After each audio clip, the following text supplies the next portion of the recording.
So good evening, good afternoon, everyone. Welcome to this side event on drug monitoring and the role of organized civil society.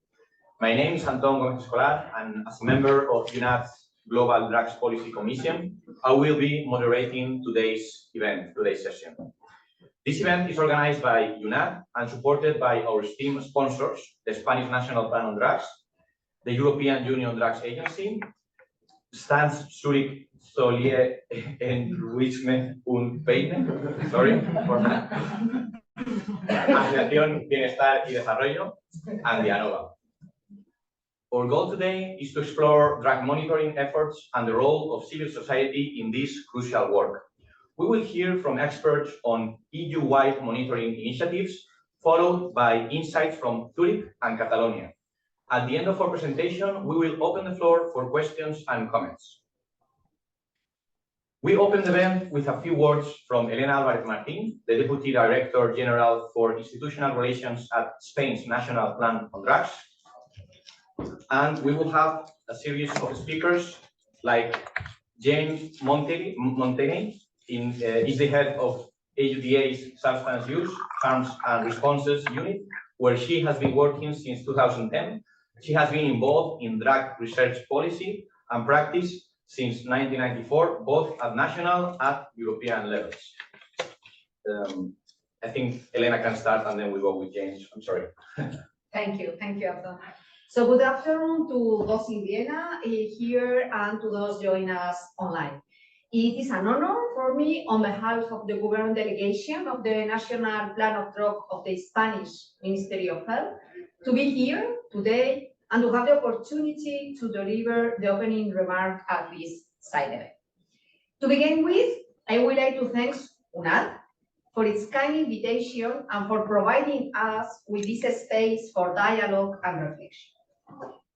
It is a privilege to share this session with experts and representatives from different fields who work determinedly to address the issue of drugs from a comprehensive perspective. I would like to take this opportunity to highlight the close collaboration between the Spanish National Plan of Drugs, the Government of Spain, and the civil society organization, a partnership that has been essential in building effective responses in the field of drugs. This year is particularly significant, as both the National Plan of Drugs and UNAD celebrate their 14th anniversary. Congratulations. Congratulations to all those who are part of UNAD. 4 decades of commitment to supporting the most vulnerable deserve not only recognition, but also deep admiration and gratitude. These 14 years have been marked by shared work and mutual learning. From the very beginning, 14 years ago, we understood that addressing drug-related use could not be the sole responsibility of institutions. The knowledge, proximity, and tailored work of organizations like UNAD were essential, and we will continue stressing this cooperation. Focusing now on this side event. The title of the side event is Drug Monitoring and the Role of Organized Civil Society. This title highlights 2 key aspects. On one hand, the importance of monitoring, and on the other, the essential role of the civil society organization in this area. Regarding monitoring, designing effective responses requires reliable and validated information. Only through constant monitoring and rigorous analysis can we truly understand the reality of drug use, assess the impact of implemented policies, and improve a strategy for prevention, treatment, risk and harm reduction, and social reintegration. In this context, the role of organized civil society organization is essential. They work directly with affected individuals, understand their needs, and can provide a close and realistic perspective of the situation. Civil society organizations could enrich official data and provide valuable information. For this reason, strengthening collaboration between governments and civil society is key.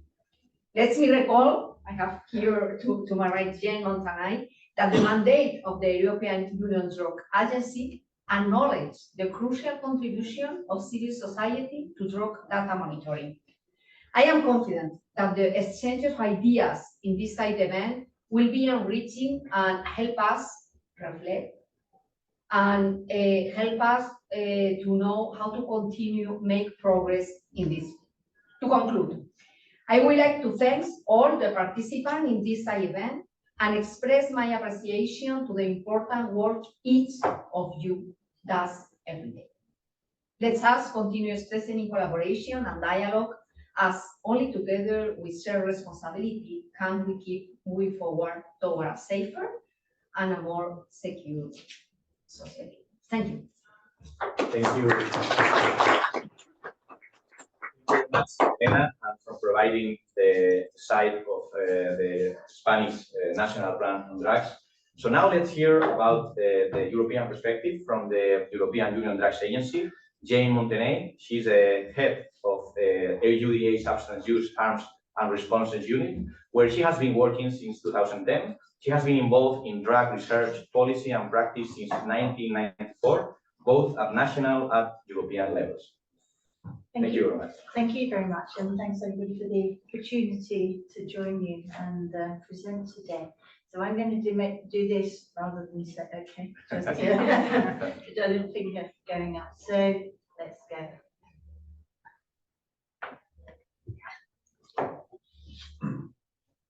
Okay, so thank you. And as you say, now new mandate, which we're still coming to terms with, we now have a systematic requirement to develop and improve collaboration and work with civil society in a number of different ways. And one of those ways is around data and sharing and exchanging data. So it's a really important topic, and I welcome it.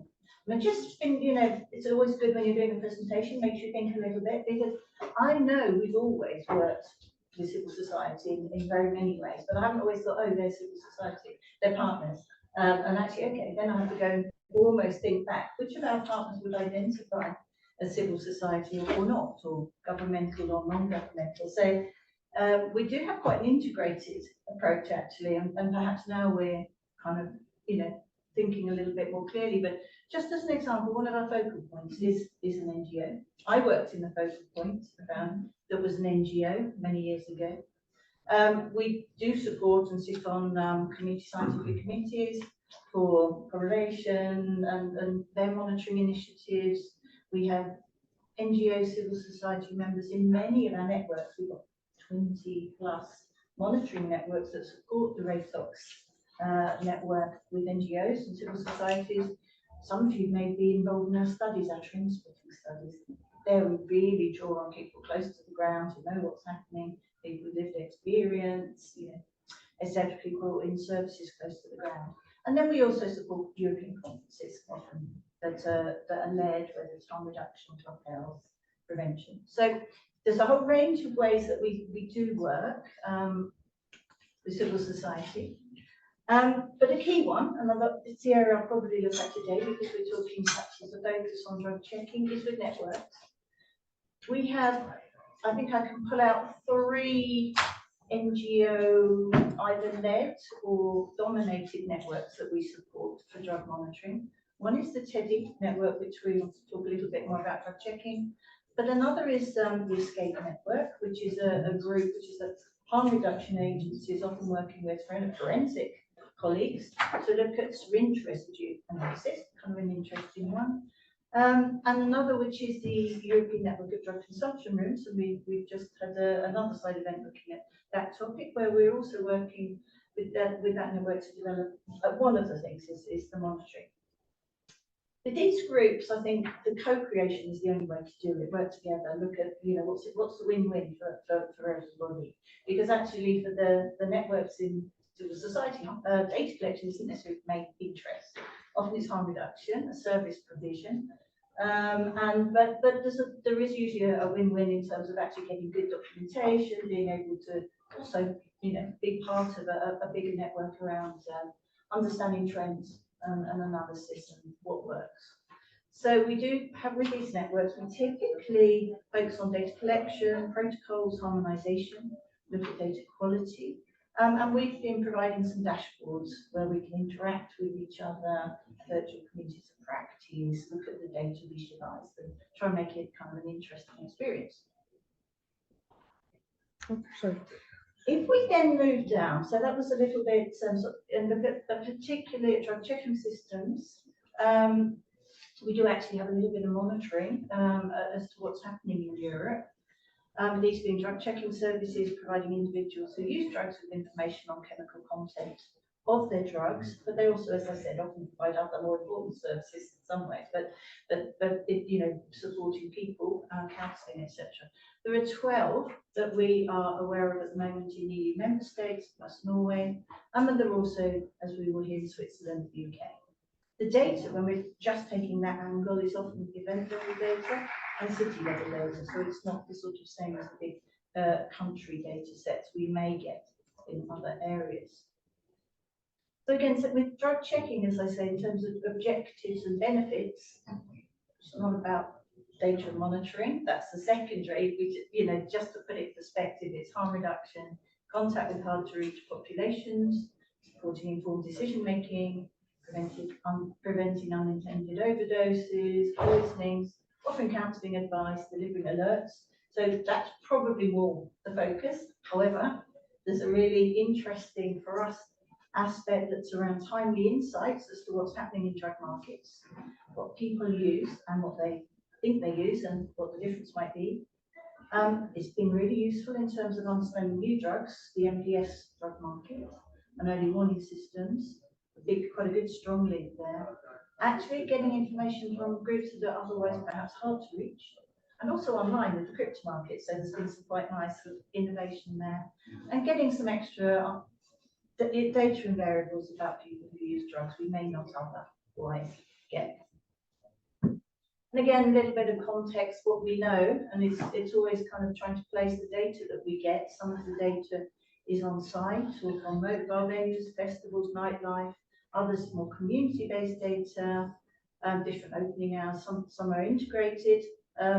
Testing, which for example in drug consumption rooms is a newer aspect. Sometimes it's off-site, where there's no contact with clients but a Dropbox. So we're talking about quite different things in a way, and we need to really look at the data to try and probably get a bit more sophisticated sometime. But what does the drug checking data offer us that's unique? Well, it's a data set that's timely. I mean, and it could move, if we get better, if you like, at sort of being more real time. I think it's their data sets that could come in actually more regularly. This data is for people who might not otherwise be in touch with services, might not come in surveys, might not know much about these particular groups. And you get kind of a double, in many cases, you get information about substance, some kind of chemical now, and the person at the same time, which is very rare. Often we get one or the other, and so it's quite a unique opportunity. So the type of data we then get, as I say, will be on a drug, or will be on a person. The drug, about the form of the drug very often, herbal, powder, liquid, and depending on the level of analytical technology, what's actually present or absent in the substance, the composition, concentration. In relation to people, we can ask about the source of the substance and how it was sold, so we can learn a little bit about the markets. We can ask them their adverse events. We might learn something around harms. We can get some profile information about people. So what do we learn? Well, we learn about expected and unexpected substances. So again, this going back to this idea of what people are using and what they think they're using. And that actually those two probably increasingly don't agree. You know, we're finding, and people just think they're using one thing. Sometimes they are, and sometimes they're actually a mix. It's a PMMA sold as ecstasy. Fentanyl's coming in with heroin. So there's a lot of actually quite dangerous and important information that we get on those. And particularly with the new synthetic opioids, we're picking up, and there's the possibility to identify now as we get more sophisticated, some of the synthetic opioids, nitazine, synthetic cannabinoids, caffeine. So that's really important in terms of harms and prevention. but also about concentration and adulteration, both of which can have an impact, an adverse impact. So monitoring adulterants, particularly, for example, levanson cocaine, but also dangerous and unexpected components, xylazine and opioids. Also about the source of the substance, crypto markets, messaging apps, the local drug scene. So there's a whole wealth of information and data that we can get. There's limitations. I mean, when you're talking to a data person, you can't just say, oh, all the data's great. There's always limitations that we need to throw in there. There's issues around sensitivity and specificity of the analytical methods, and there's a diversity of methods used. There's the confirmation. We can sometimes confirm the things we know. There's a bit more of a challenge exploring things we don't know. We haven't necessarily got standards, and you need more specific, sophisticated analysis. Particularly around new drugs, there's a lack of analytical standards, and that's more general. It's not just drug checking. I mean, we're talking often, as I said, sort of on-site or city level data coming up. So there's issues of generalizability, representativeness, and that's our job to be a little bit careful what we say. Talk about city levels, and some cities, not national data. You know, we're not talking about how it is in Spain or whatever. And the availability of coverage, we don't have that many sites yet, so it gives us a sense of what we're. I'm nearly finished. I know time is probably precious here. So, but really important, I would say, this for any single source of data. That's when it comes to understanding what's actually happening, it's the triangulations, the joining up of the data that's the most important. So you can have several data sets that tell you something, but if you can put them together with others and find, you know, concurrent patterns and trends, it's gold. So that actually bringing them in and that ability to analyse and put the bits of the jigsaw together for me is vital. Multi-indicator analysis is perhaps what we call it, but it's essentially it provides validity because each data set tells us a little something, and we need confirmation. So important for us, though, the drug checking data, we will then try and analyse alongside seizure data, the NPS, maybe recreational surveys. Air testing is quite an interesting one that we're just developing. So putting it with others, you know, it's a wonderful element in our toolkit.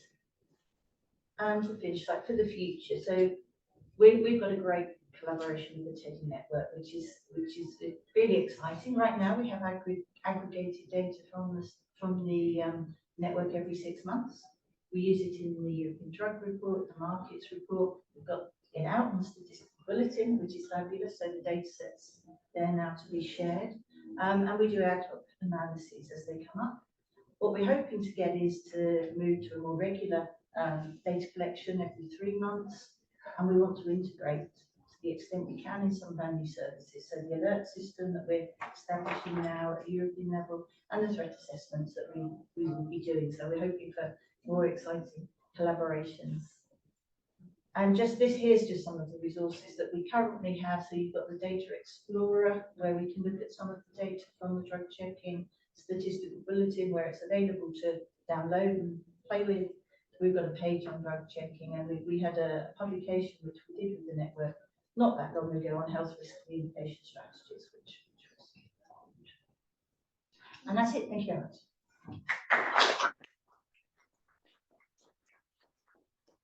Very much, Jane, for providing us with the perspective from the European Drugs Agency.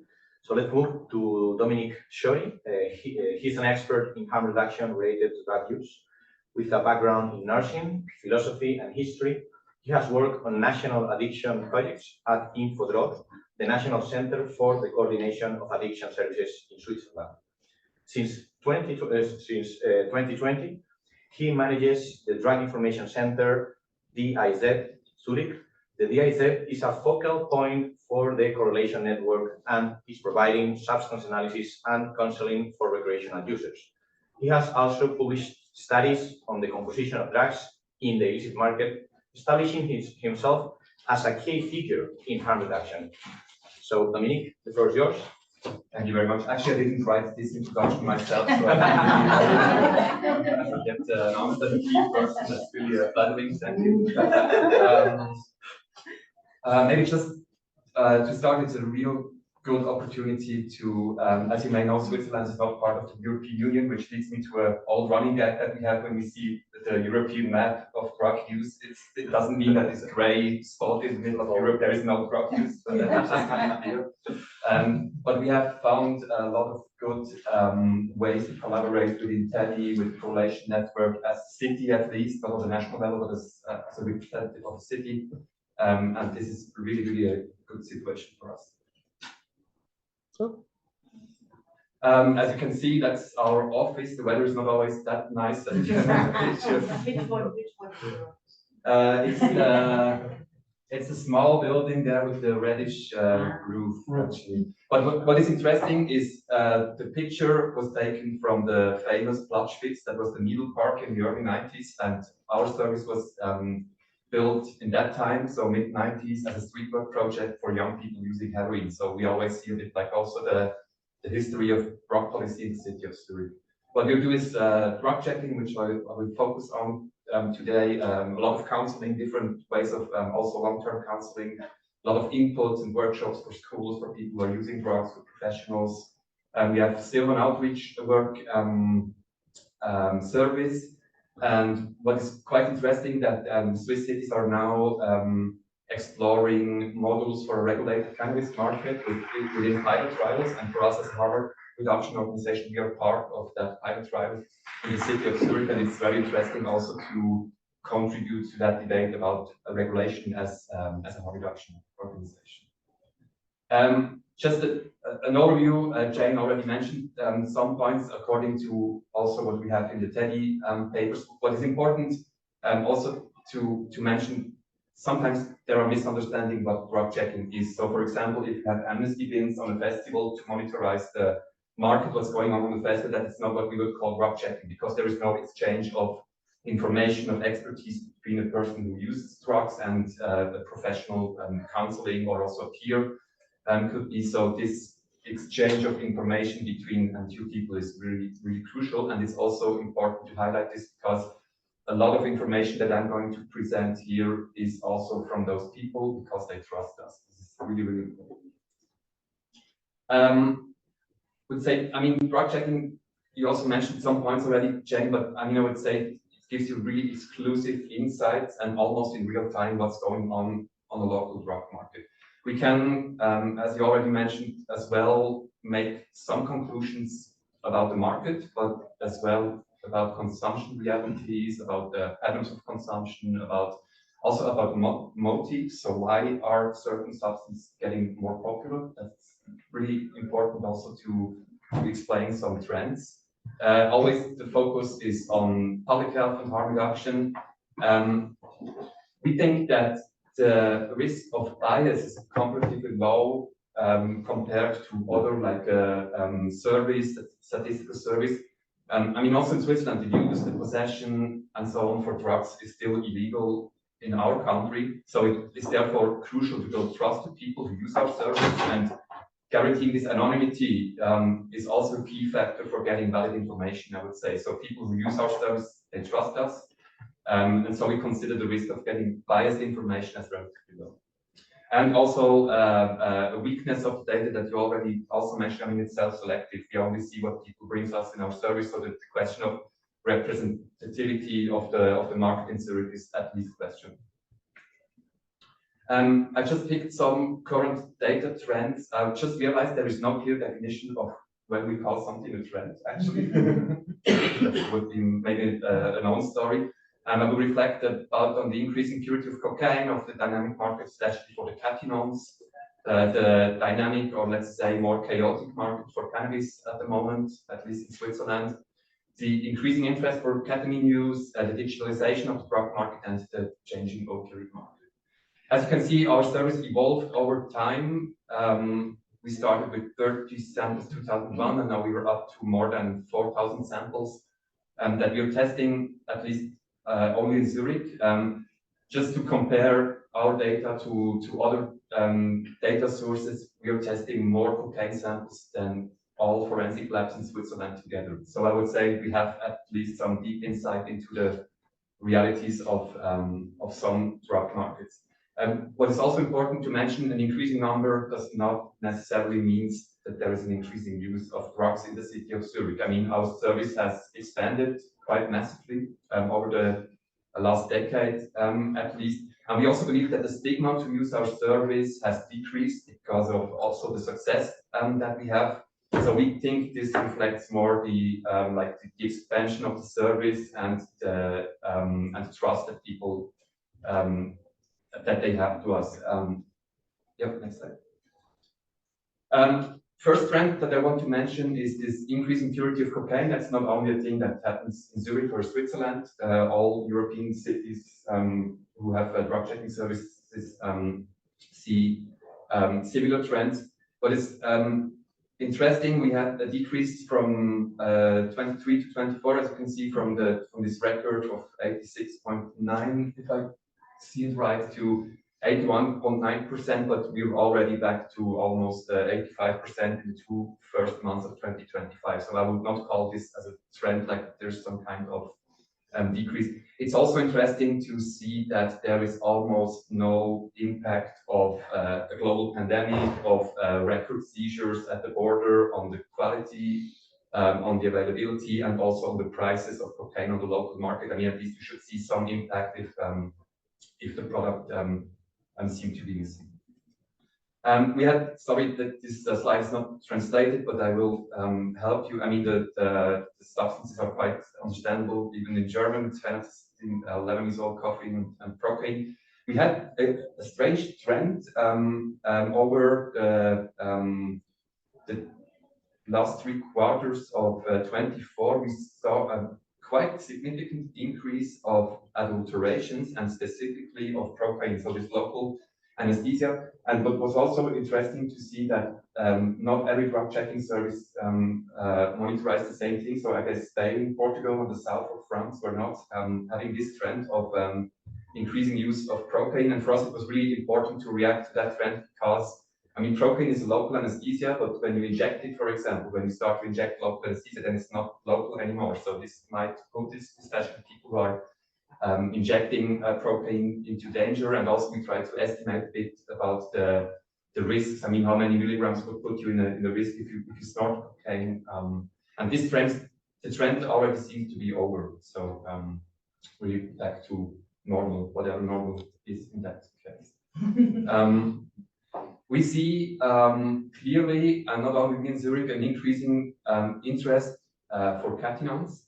Those are just 2 of them, 3-MMC, maybe the 2 most famous ones, 3-MMC and 4-MMC. And this increasing interest is also interesting because we always ask people who are using those substances about the motive. So why are you consuming NPS? Are you really looking specifically for NPS? And it's interesting to understand that. I mean, it's not that, or it might be quite obvious that drugs are used because of their effects. And the catechol seems to have some kind of effect somewhere between amphetamine and cocaine on one side and MDMA on the other side that fills a certain need of people or a certain need of people who are using catechol. So that's also an explanation why some NPS are getting established on the legal market and some are just disappearing.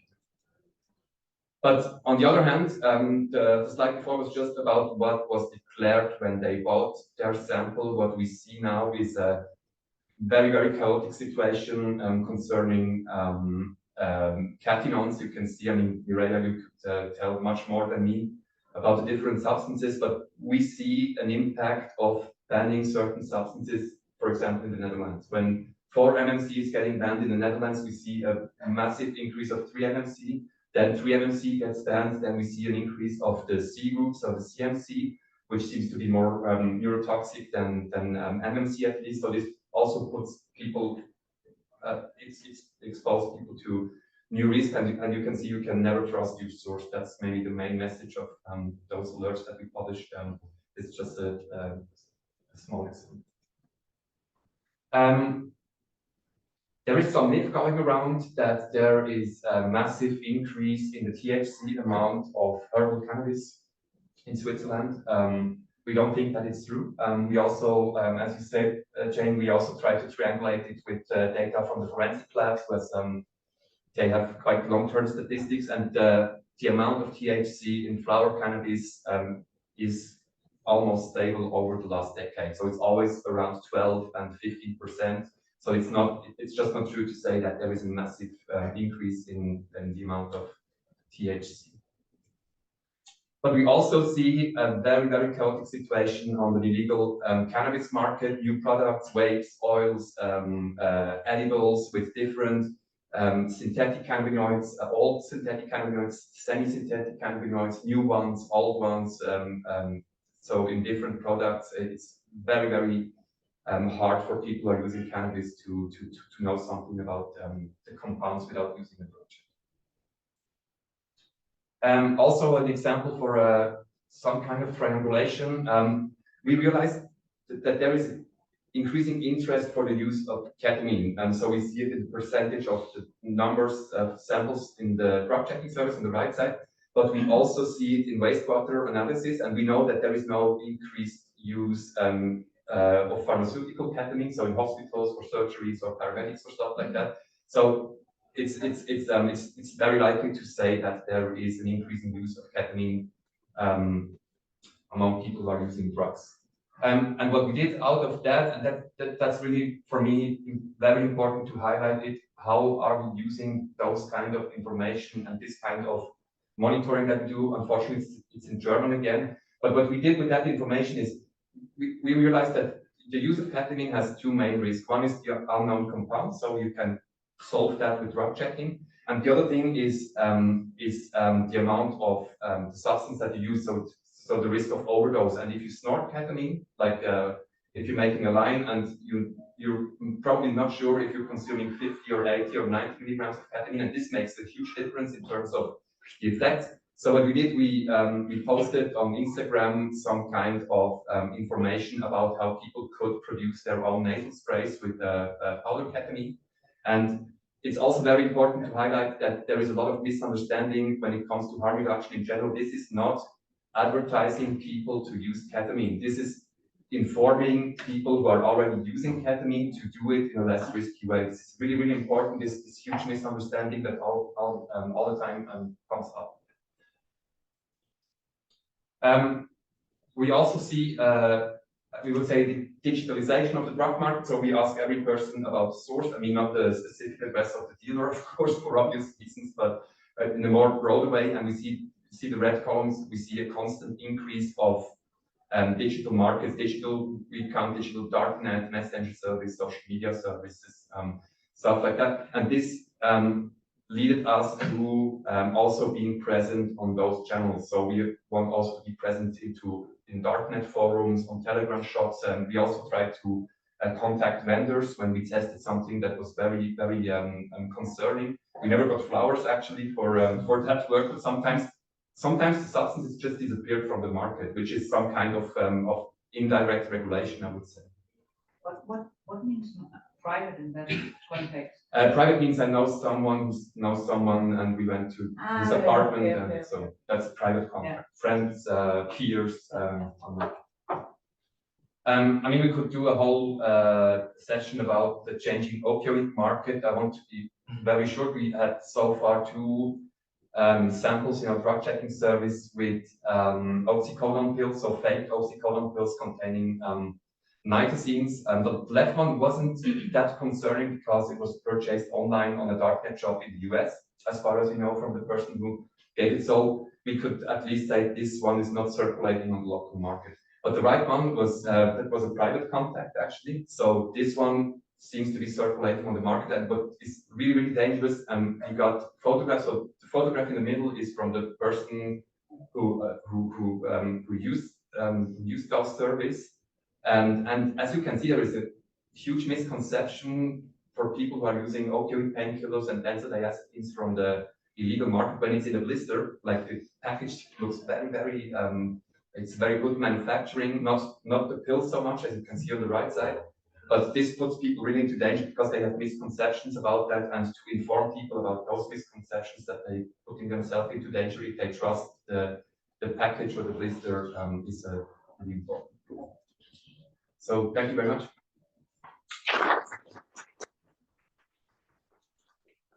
Thank you very much, Dominic, for providing us with the point of view, the perspective of a drug checking service in Switzerland. That's always very interesting. And now let's hear about the perspective of drug checking in Catalonia in particular from Mireia Ventura, who is a pharmacist with a PhD and has led the drug checking services at Energy Control-ABD since 2007. With over 20 years of experience, she has worked on scientific outreach about new psychoactive substances and coordinates the DEDI network, which groups 30 European drug checking services.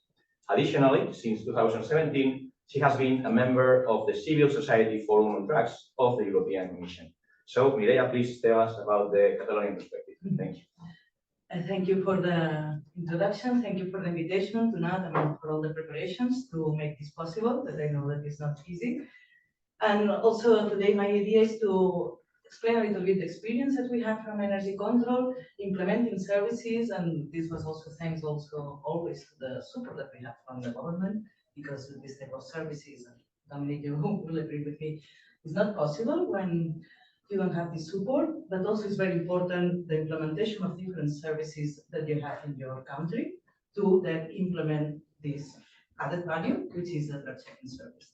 And then this is why I also want to use the example of Catalonia, where all the network of these different services was already implemented.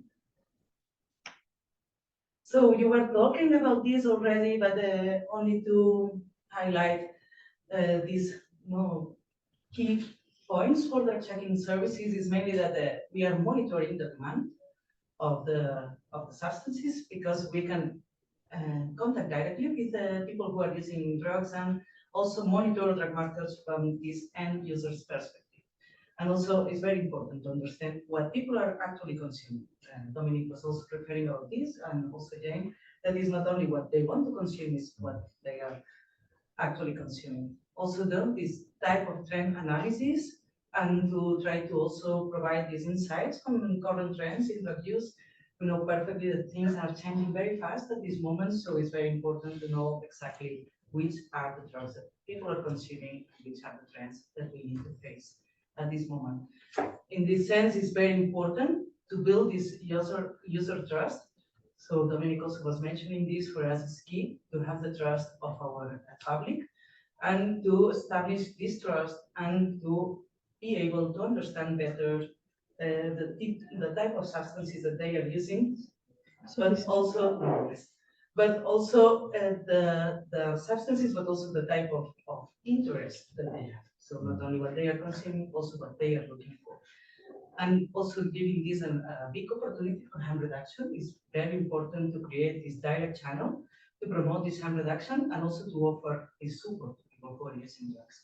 And of course, this high impact that we have, and that we know that we have with these warnings. Dominic has also mentioned this. Also in energy control, we have these examples that when we are operating inside festivals, we see perfectly how the warnings that we are detecting at the beginning of the festival, we are not detecting anymore at the end of the festival. So we have a real impact at the place where we are operating. So the implementation of the checking services in Catalonia was thanks also to the implementation of already drug consumption rooms. But we were beginning from the field, from the parties, we were beginning with this type of tents operating on site, but also with the years we were able to operate to develop drop-in centers, and also to operate drug checking services inside the consumption rooms, but also in chemsex population, which is also a new trend and one of the places where we need to be. So this is one example, as in one of the most extreme festivals that we have in Spain. And to operate here is not easy, and also to operate here is very important, because the risk that people are facing in this festival is high. So this is how it looks inside our festival. But if we are seeing inside, of course, we need to operate inside the containers, because when I'm talking about extreme, I'm talking about more than 40 degrees of temperature. So we need this type of containers, and then inside we have all these small laboratories operating with our volunteers, and also sometimes it's very linked also direct to the festival. So you can see behind how people are there, and we are operating with our equipment. Also, to implement in the drop-in centers, we have 4 drop-in centers in Spain, in the big cities, Barcelona, Madrid, Palma de Mallorca, and Malaga. These, for example, we can see at the bottom, the evolution of number of users in Barcelona. The small decrease represents the years of the pandemic, so it's clear. But as Dominic was mentioning, the last part is 2025. But this doesn't mean if the number of users are increasing that more people are consuming drugs in Barcelona. It means that our service is more accepted and more demanded. Indeed, at this moment, we need to work with weekly open hours because we cannot simply open this service. We need to make these appointments because it's not possible to attend all the people, because we are taking very seriously every time that they are visiting us. And the first visit means that they need to fill a questionnaire, which is a consultation tool. So at least they need to stay 1 hour, because it's our opportunity to talk not only about the drugs that they are going to consume at this moment and the composition, that this is the reason that they are reaching us, is because also we want to talk about how they are using these drugs, which, of course, why they are using these drugs, which benefits they are feeling, but also which side effects and which concerning things are beginning to detect. And then this is why we truly believe, and this is the best option for the checking services for us, that these are early detection centers, because we can follow up these persons and we can help them to reflect about their consumption. And of course, when they declare that they need some help or some kind of support for rehab, we are not experts on this, but we know perfectly all the national and public network where they can attend. And then the type of substances. No, sorry. Sorry, because we were not able to install the pointer. So the type of substances that they are using, or the most analyzed specifically in the drop-in center of Barcelona, are the ones that are more used in recreational settings, which are MDMA, amphetamine, cocaine, LSD, and ketamine. These are the substances that are more used. The graphs are always in Catalan because they are coming from our dashboard, and later I will show you more examples. So another option that we have of implementing drug checking service is in the inside drug consumption rooms. For these facilities, we need to adapt our drug checking service because it's not the same to interact with people who are taking drugs recreationally, because they can wait for 1 week for the result. They can talk, relax. It's not a problem for them to give you more sample or less. So we need to adapt totally, because what we want to do is low threshold services, so that people that are coming don't feel any requirement, any need. And then one of the things that is more important is to give the results real time. So at the moment that they are giving the substance is the time that you can give at least a fair result. That doesn't need to be the final result, but at least a fair result. Then it's very important that it's a non-destructive analysis, because also know that they can also put the substance there, and then they can also remove the substance from here. And this is also a way of interaction with them that is building this trust. And also what we are also operating with high portability equipments to be able to also operate inside the van, inside all the mobile units that we can find. And also, of course, we need to be able to detect a large amount of substances, including MPS, including these synthetic opioids, because we cannot give a this is key. And of course, we can have also, for example, the example of medicineras, which are our colleagues based in Barcelona that are more focused on this gender perspective, but to have also this space with conversations, taking advantage of this trust that we are generating with these services. The last context that I would like to explain is when we are operating with chemsex context. So also this is possible also thanks to a national project that we have operating in Catalonia, Madrid, and Balearic Islands. So as you can see, the type of substance that we can detect in these settings is different. So mainly we are analyzing methamphetamine for this type of population, but also a lot of different catechins. So this is the second graph with this methamphetamine and catechins. This is how we are also explaining and visualizing that we have different markets. In methamphetamine, for example, at this moment, what we have is high purity of this substance, but with cations it's just the opposite. What we have is pure replacement, and also what we are not getting is this type of data. This is quite unique, and also to begin to explain which type of substance are using this type of settings, and which type of adulteration and which type of real substance they are using, to understand also the type of prevention that we need to offer. So with all this data, what we can do is to have the possibility to monitor on real time. This is public in our website. This is how we are presenting data. For example, we are presenting data in terms of adulteration. So the green part is the number of samples that are not adulterated, that are only the substance that we are looking for. For example, with MDMA should be samples with only MDMA. The yellow would be MDMA with another substance, and the orange not MDMA at all. So as we can see, the MDMA market, this is also, we are always talking about quartiles. So this is in the last year, in the MDMA market, we can see that is mainly what should be, so MDMA. And the number of adulterants, you can see that they are very low. So it means that mainly we are looking for or finding for caffeine and sometimes some MPS, but it's a very stable market at this moment. But for example, with cocaine, it's slightly different, and also is changing over the time. This is example of the last year, and we can see that also in comparison with the results from Zurich, we also saw that the adulteration of cocaine increased, which means also that the purity decreased, but we were not seeing procaine. We were seeing other kind of adulterants. So mainly the adulterant that is more frequent in Spain is phenacetine, and also caffeine, and in a less proportion levamisole, but this was increasing over the years. Also, mainly because people who are using cocaine are very concerned about the adulterants, so they were constantly analyzing, and even if the most used drug in recreational settings is still MDMA, we see that the analysis of cocaine are very high. So Dominic was mentioning that the number of samples that we are analyzing of cocaine is pretty high, mainly because they are very concerned about the adulteration of this substance.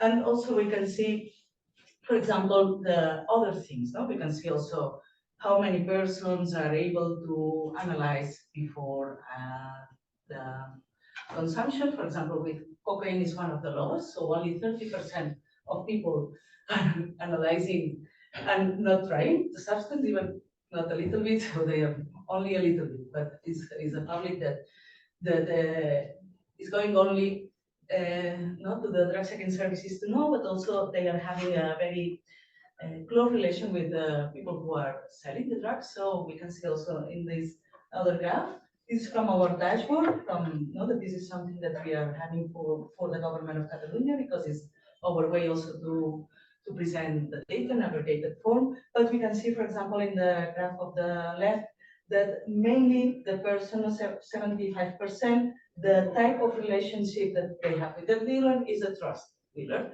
and that they are going directly to their place, no? Is the other graph, 83%, they are going to their place to have the cocaine. No, it's okay. Next one. But for example, with cocaine, we can see that, for example, no, in the pink 11%, we can see that more people are purchasing directly on the party these pills, and also more people are going directly to dealers that they don't have this kind of relationship. But for example, with MDMA, more than 80% of people who are visiting us, they declare that they didn't try it before the testing, so they are going to less trusted sources, but they are first analyzing with us.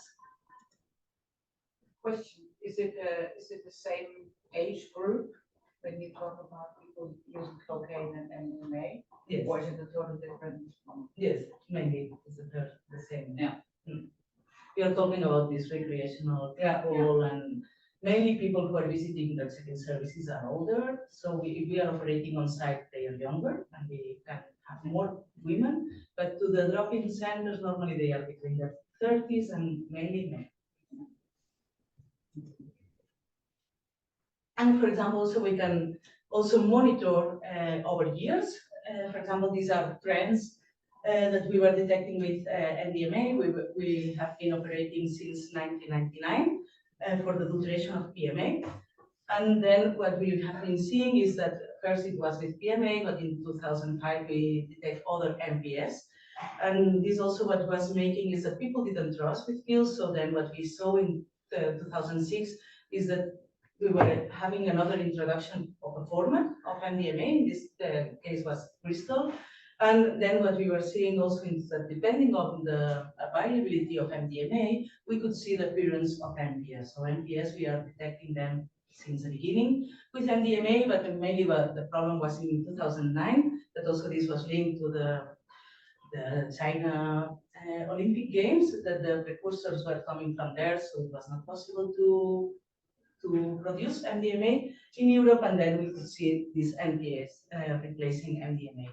And then since these years, what we have seen is that they were going more and more sophisticated. Also, we could see with the pills, every time they are more beautiful, they look better. And what we are seeing in the last years is that they fixed the problem with precursors. So now the problem that we have is that we have very high dose pills, and that we need to explain people that, okay, the best is to begin with quarter or half, because also what we are seeing, and also this was something that we saw after the pandemic, is that the catechins, for example, also can play a very good role adulterating MDMA. So this is also something that they need to figure out if they are not able to have a drug checking service. The best recommendation is to go very slow with MDMA, because you can have a pill of more than 300 milligrams.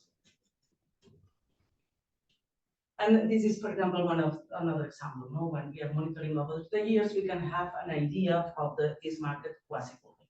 So if we can take these results are from 2009. So in 2009, the median amount of MDMA it was 66 milligrams, and at this moment it's almost 200 milligrams. That makes the market change a lot.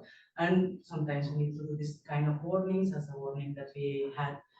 We have on the right side that this pill we're having, this casa de papel, we're having more than 300 milligrams. And for example, if you have the ability to operate in different contexts, also we can have numbers about heroin, and we can see that the purity of heroin over the years is just in the opposite direction. So in 2014, the median was more than 40%, and at this moment, we are seeing less than 10%. This, of course, is provoking different things. For example, now the overdoses that we are detecting in Barcelona are due to a little increase of the purity of heroin. So when we are having 20% of purity, we are detecting overdose, and we are sure that it's only this because we have a strict protocol that every overdose we need to analyze the substance and be sure that it's not related to any synthetic opioid. So this is also something that is very important, because this means that the tolerance of people to opioids is being very low in Barcelona. So if these synthetic opioids are entering, of course, we will notice it very dramatically. And then the type of trends that we are detecting, we can see which are the consolidated trends in this last 25 years of operating with drug checking services. It's mainly that we are still having a lot of synthetic drugs and synthetic interest in drugs, mainly MDMA, also amphetamines and sulfate. This is something that likes a lot of people in Spain. It's what is called speed, but also the MPS are beginning to play a big role. First, we were detecting only in chemsex population, but more and more are entering in all the recreational settings. And also these catechins are also ready to be as adulterants when the source of other substances is being decreased. And a recent phenomenon, one of the things that we are seeing is the use of methamphetamine. This is increasing quite dramatically at this moment, and mainly in most vulnerable populations. So we are also in the city of Barcelona seeing some replacement of methamphetamine instead of crack.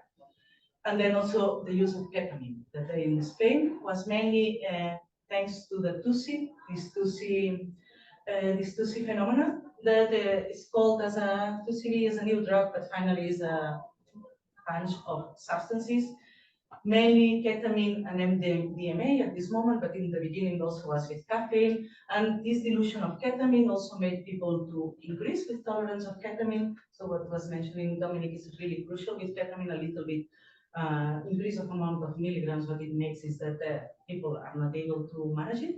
So with this decreased concentration, people were getting this tolerance, and now we are seeing that people are looking for this ketamine in a more intense way. And then, of course, at threats, we have these new benzodiazepines and these new synthetic opioids. And about these new synthetic opioids, we are monitoring very close what is happening.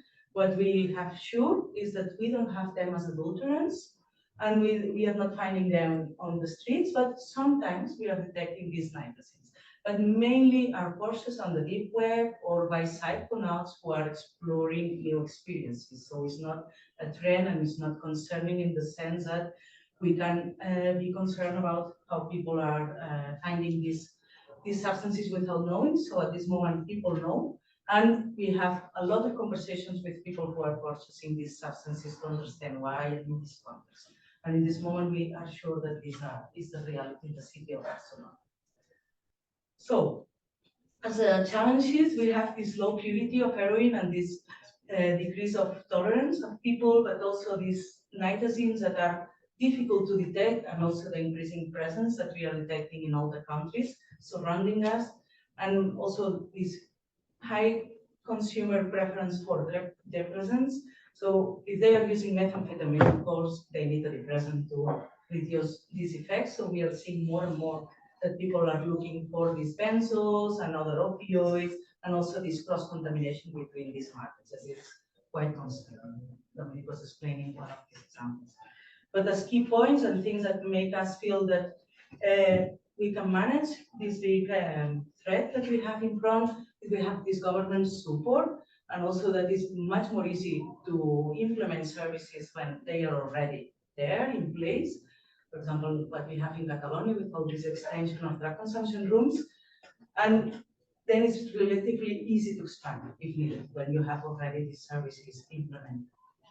And then, of course, we have this service consolidation. We are talking about more than 25 years of operation and this long-term monitoring capacity, more than 10 years of data, we can understand trends perfectly.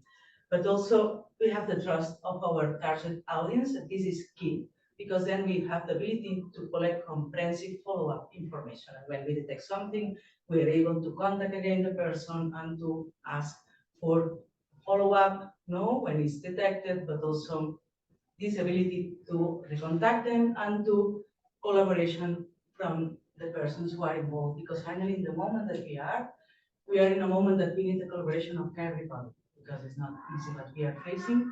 So I would like to finish with this proverb that if you want to go fast, you can go alone. But if you want to go further, let's go together. Thank you. Thank you very much, Mireia. Thank you very much to all of the speakers today for their enriching points of view and experiences. I would like to open the floor for anyone in the audience who has any pressing question. We don't have a lot of time, but if there's any question that would like to be addressed by our speakers today, please go ahead. Otherwise, we can just thank everyone for coming today and close the session of today. Thank you very much.